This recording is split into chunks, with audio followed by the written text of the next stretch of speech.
Motrimis mama la capre, motrimis mama la capre. Previously on Let's get it on! First of all, there is no opposition. Everybody loves us or else. Mutiny. What? That's illegal. Campaigning in foreign lands for too long? What too long? They were in foreign lands for 1 month. The Noria question to convince them automatically to just be our bitches. The other option is to liberate them by capturing and liberating the city. I don't know if you can feel the air quotes. I don't know how they got here, but they are sad and starving and freezing up the Alps. Rebellion in 3 turns. So I don't know how 25 divided by 3 is 10% of 32,000. So yeah, apparently I don't know how slavery works or math. And we have an armor of 1.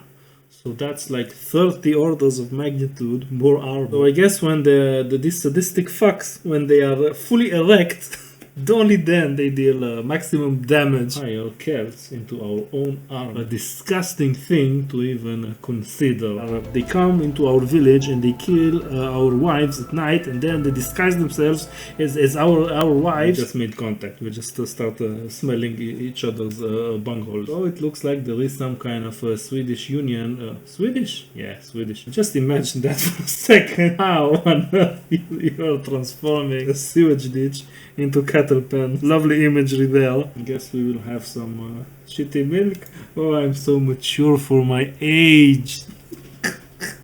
We return you now to your regularly scheduled program. And welcome to an exciting new episode of Let's Get It On. And in this episode we will acknowledge the sad tale of General Flatucias, the main leader of the Brauchi army. 2 years he's been campaigning successfully against the Dorsi, beating at least 2 armies that we saw, and honestly probably more, with his army, the Brazen Bears. Sadly for him, his king is a bit of a useless git. He is hiding up the mountains somewhere over there.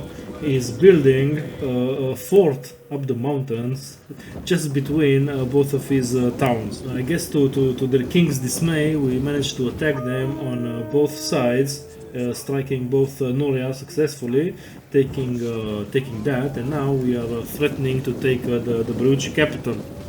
So the general sent word, because he didn't come in himself. What are they doing? Just military drills? These are really nice shields. I like the snowy touch on them. So anyway, the king send word for his almost invincible general to stop the Getaean advance. And the main question is he up for it? His army certainly isn't, because instead of having a full big boy stack of 20 units, he only has like 5 units. And he needs to wait until, if you can see them in the distance, here in the distance, this is the garrison of the Brauchi capital, which I actually forgot his name, Segestica. Yeah, this is the garrison of Segestica, who is running to the head to help their general. Now, why are they so eager to join, to sally out and face us in the field of battle? But I bet it has something to do with the fact that we are raiding the lands during winter, which makes them starve. So in order to stop the starvation of this happy nation, they are forced to face us on the field of battle and try to convince us by force to stop stealing their food. How the tables have turned.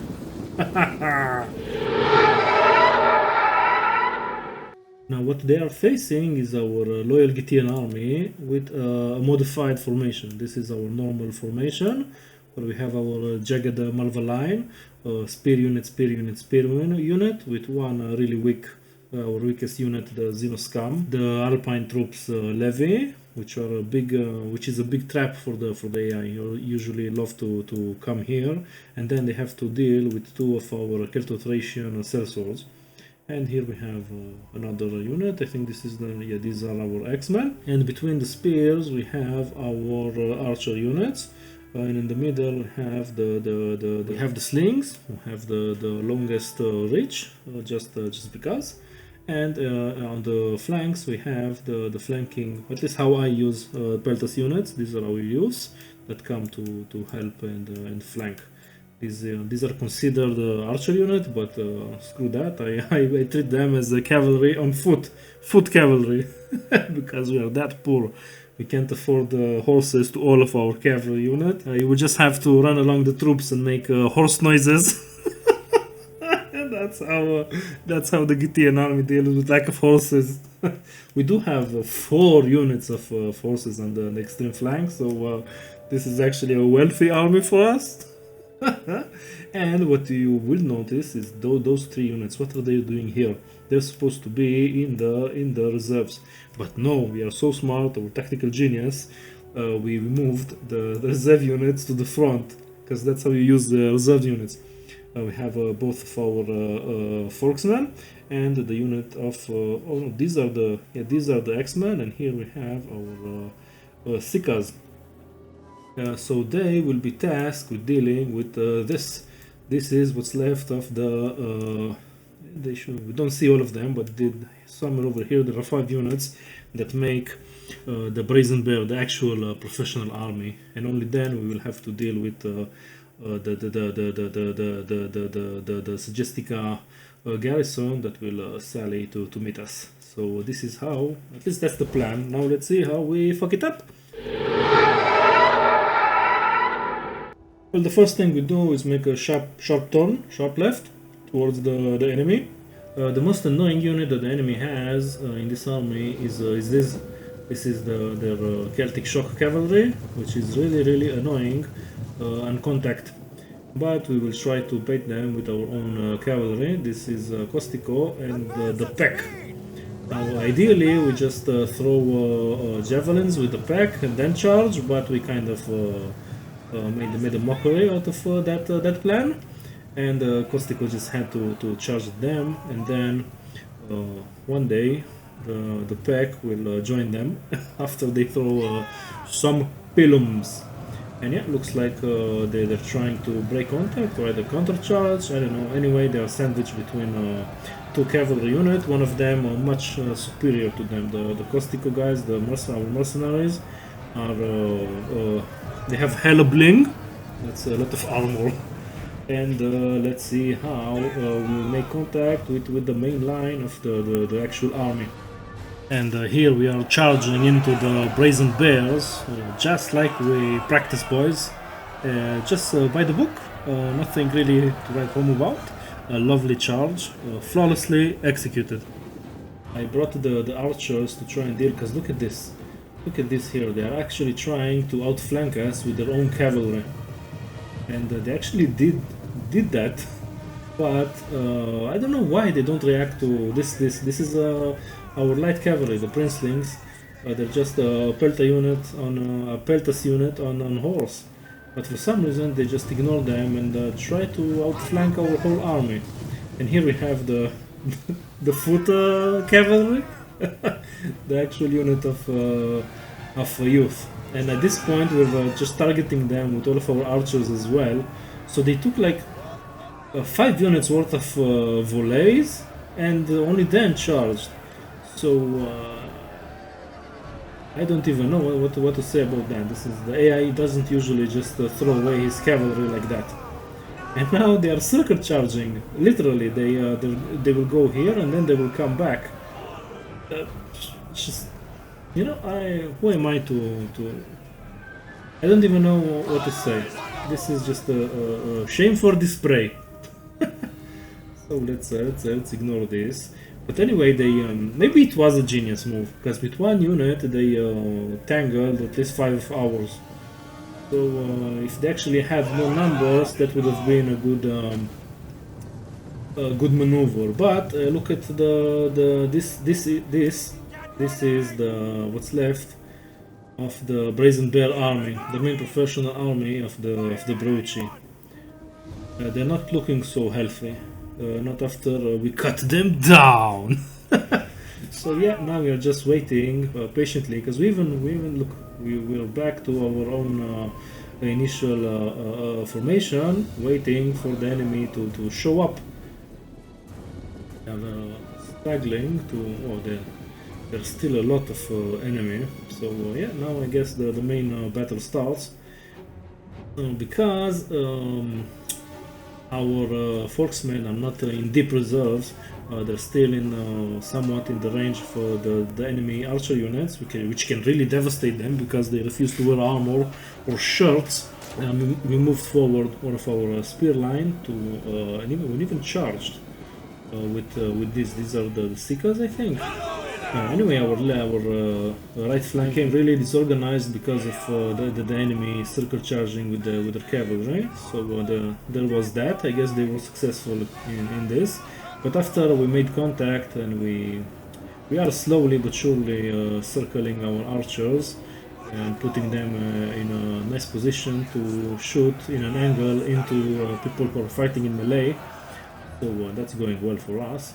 And we're really taking our time because I want to see who is engaging well and to manage to find stuff like that, really nice gaps into soft enemy targets like these. These are enemy archers who couldn't arch because they are harassed by the enemy, by our cavalry.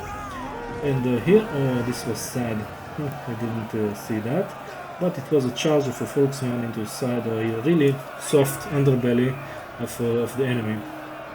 And this unit was really this is one of our youths really struggling to find a proper target. I guess I put them here because I was trying to prevent this. Yeah, I was hoping they will attract more sorry, more enemy fire, but the AI is not that silly. They ignored them and just threw the pylons into our much more experienced and expensive Folksmen. And at this point, I think, yeah, this part of the front totally collapsed. So let's admire the slaughtering.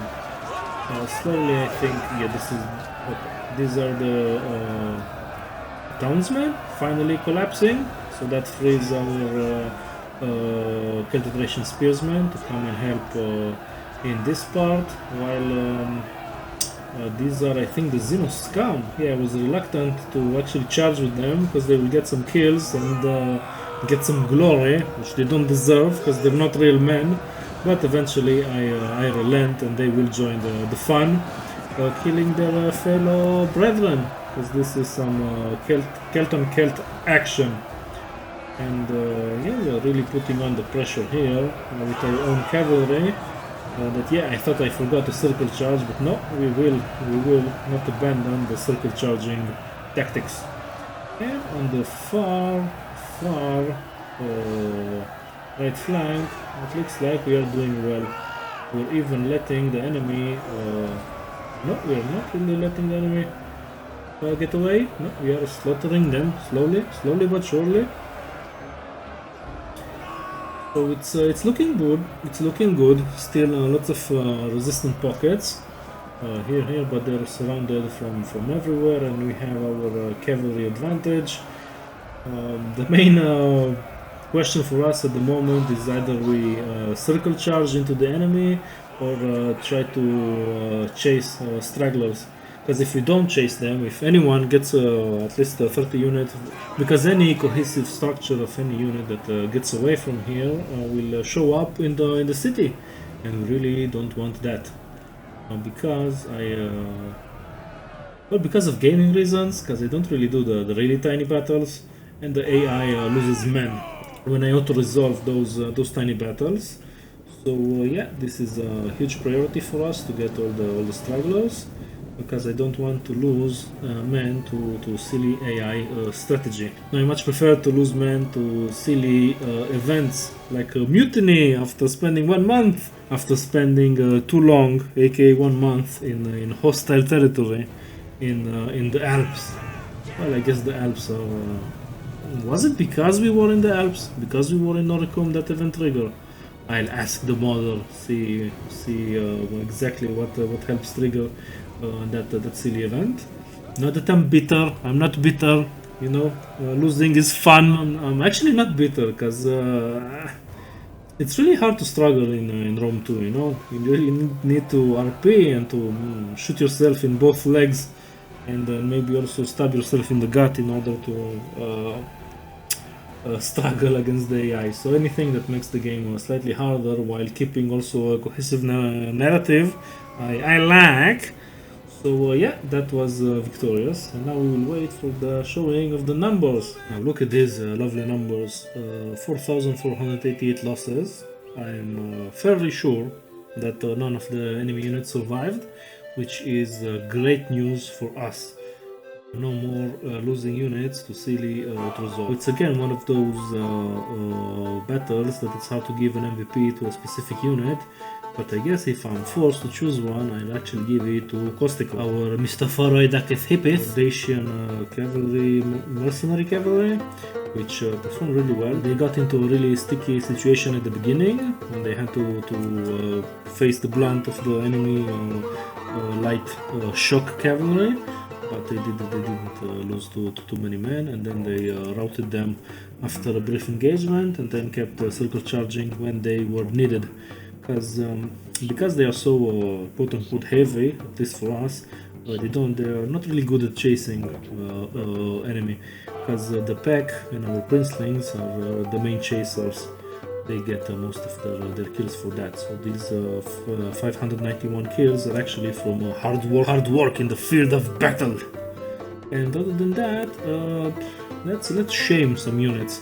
The Sikas again proved far inferior to regular X-Men, and I guess I should know why, but I insist on using them because they are much cheaper, and we get them from our freeman strata of our population, not from actual warriors, because it's kind of a waste. But I don't know, maybe when we actually fight the Romans, because we did meet them finally after 52 turns, we met the Romans. Just the faction the whole game is named after, but yay! So yeah, and other than that, look at our spearmen. Our spearmen got 146 and even 211 kills.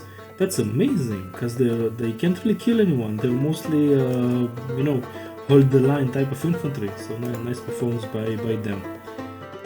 And other than that, just lovely victory.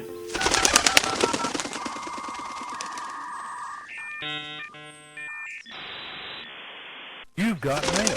Now this took me by surprise. Our cousins, our not so distant cousins, the Orsi, the Illyrians, who control most of Illyria. Now this puts King Tarbus in an awkward situation, because there wasn't an official war council. We don't know what our next war target would be. It might be them, might be Roma, might be... I honestly don't know, because I really try to give them individual voices and individual voting rights, so I try to surprise myself as well.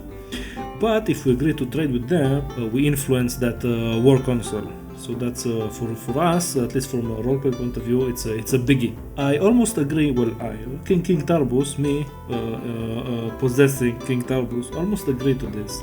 Only then I noticed that they are demanding us to pay them 330 monies for the honor of trading with them, and our pride just won't allow us to accept such a deal. No, trade is equal to trade, or no trade at all, because we are supposed to be cousins and friendly. Not only that, we are technically fighting in the same war, even though the Orsi, I guess, took the blunt of the Brazen Bear charges, while we just came and cleaned up the Breuci after they were weakened. But still, you're supposed to like us, and we're supposed to be allies in the same war, and this is the offer you make us. You want us to pay to you for trading rights? So no, we are kind of insulted even.